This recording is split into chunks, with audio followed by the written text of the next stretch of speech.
Assalamualaikum warahmatullahi wabarakatuh. Salam Kopi Inspirasi 81. Jadi di depan kita ini ada satu pohon kelapa sawit yang daunnya itu bintik-bintik oranye, kekurangan kalium pada pohon tersebut. Jadi umumnya di sekelilingnya ini pelepahnya sangat bagus, daunnya sangat bagus ya. Kemudian pohonnya juga sangat bagus. Kalau kita lihat ke sini, pelepahnya naik, kemudian pohonnya itu lebih kecil dari teman-temannya yang lain. Daunnya oranye sendiri ya, ada bintik-bintiknya sendiri, sedangkan yang lainnya normal, bahkan sangat subur dan bagus. Kalau seperti ini jelas genetik kawan-kawan ya. Jadi kalau sudah genetik seperti ini, bawaan ya, bawaan lahir istilahnya begitu ya. Jadi ini bisa Anda berikan KCL ya. Belikan KCL di bawahnya itu yang ukurannya itu lebih banyak dari biasanya, antam aja 2 kilo kawan-kawan ya. Ini nanti bagian bawah keproning, kemudian bagian atasnya itu sudah enggak oranye lagi ya.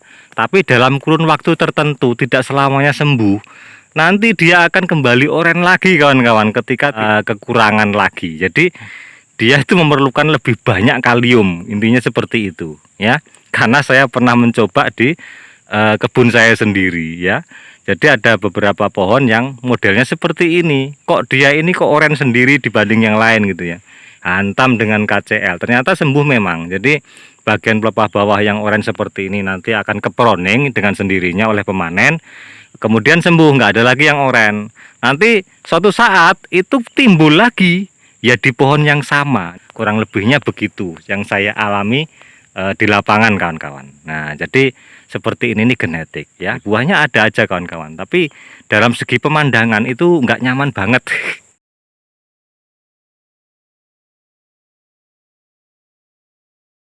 Nah, Anda lihat bahwa di sampingnya ini subur ya, daunnya tebal-tebal, kemudian hijau-hijau seperti ini kawan-kawan, mengkilap lagi ya. Oh, keren seperti ini ya, sampai ke atas tuh. Nah, kemudian kita tengok ke sebelah sini, langsung oranye.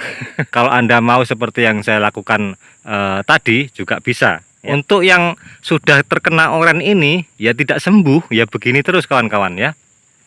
Nah, sampai kita berikan pupuk KCL banyak ya tetap ini nggak sembuh. Nanti hilangnya ya pada saat kita hilangkan manual dengan cara kita proning ya, kita buang pelepahnya ini. Kalau kita berikan KCL yang banyak, itu bagian yang atas yang seharusnya dia itu sudah mulai bintik-bintik oranye, dia tidak jadi bintik-bintik oranye, sehingga dari atas itu sembuh nanti untuk menggantikan bagian yang oranye ini.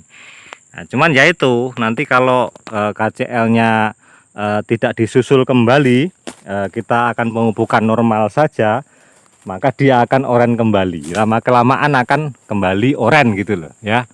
Nah, itu bagian yang atas yang masih agak muda saja sudah mulai oranye kawan-kawan ya. Tuh. Nah ya. Nah, maksud kita kalau kita berikan KCL yang banyak itu menghindari yang seperti itu. Jadi dari atas itu sudah kita cegah supaya tidak ada bintik oranye. Nah, tapi ya ini sudah sangat tebal ya, dari mulai bawah sampai pelepah ke nomor berapa itu kawan-kawan, sudah sampai atas itu ya. Itu hampir oranye semuanya tuh ya. Nah, sehingga kurun waktunya agak lama ini kalau misalkan kita mau rawat seperti itu. Ya dipupuk seperti biasanya aja kawan-kawan saran saya, karena ini genetik ya. Untuk disembuhkan total dan pulih terus itu rasa-rasanya tidak terlalu perlu ya, karena sudah genetik itu susah dilawan ya. Ini masih di kebunnya Bapak Herman. Lihat daunnya aja udah seneng loh kawan-kawan, modelnya lentur seperti itu ya. Apalagi buahnya juga mantap. Nah itu loh masalahnya di situ. Yang bikin heran lagi ya musimnya ini kan musim trek gitu loh. Gimana nggak senang kawan-kawan, yang awalnya beli jadi kemudian kebunnya kering kerontang dan hasilnya bisa sebagus ini. Telok, Jan. buahnya mantapnya tuh. Ih, keren.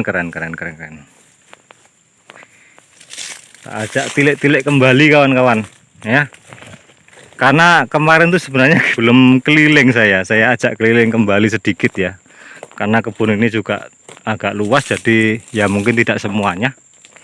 Sampai di sini aja kawan-kawan. Tuh ya. Tumpuk-tumpuk buahnya. Tuh. Jos ya. Oh, wih ini kawan-kawan. Wah. Ini. Bisa sebesar ini. Loh. Apa ini jenisnya ya? Tuh. Besar kawan-kawan. Kita lihat di bawahnya. Loh, segini loh. Oh. Dua kawan-kawan yang mateng. Tuh. Sama ini. Tuh. Ah. Merah.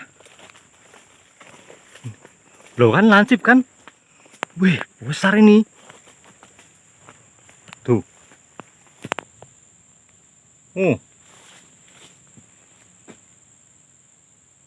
Weh.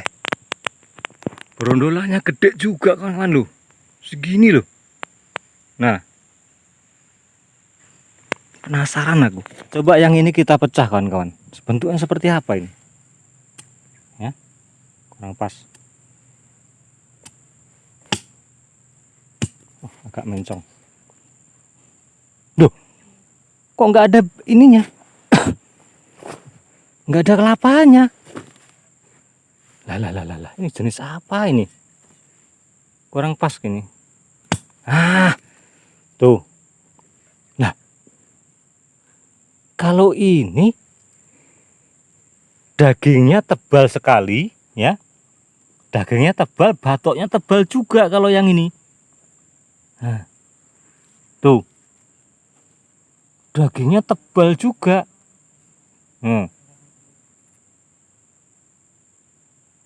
Apa ya bentuknya? Coba satu lagi. Lonjong. Aduh, nggak pas. Nah.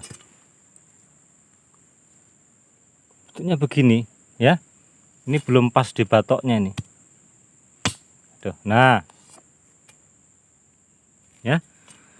Kelapanya kecil, batoknya tebal. Ini kulitnya tebal juga, kulitnya ini tebal. Ini mantap, ini pasti berat ini kelapanya ini. Karena batoknya tebal. Tapi ini tebal juga apa kulitnya, ya. Wah, ini mantap kalau ada yang seperti ini kawan-kawan ya. Jadi semuanya tebal, ya. Cuman kelapanya yang kecil, ya. Tapi ini kalau untuk petani menguntungkan ini ya beratnya. Nah, tapi ada kekurangannya kawan-kawan. Dari kalau bentuknya seperti ini, ya, buahnya memang besar-besar, ya, tapi sedikit. Jadi ya sama saja sebenarnya kawan. Saya hitung tadi cuma 3, bahkan yang 2 masak, yang 1 mentah. Ini panen yang sekarang ini pasti diambil yang 2, tinggal 1. Ya semuanya ada kelebihan dan ada kekurangannya lah. Oke kawan-kawan, saya kira itu. Semoga bermanfaat. Salah hilap mohon maaf. Wabillahi taufiq wal hidayah. Assalamualaikum warahmatullahi wabarakatuh. Wih, mantap. Tuh. Besar ini. Tingginya baru 2,5 meter.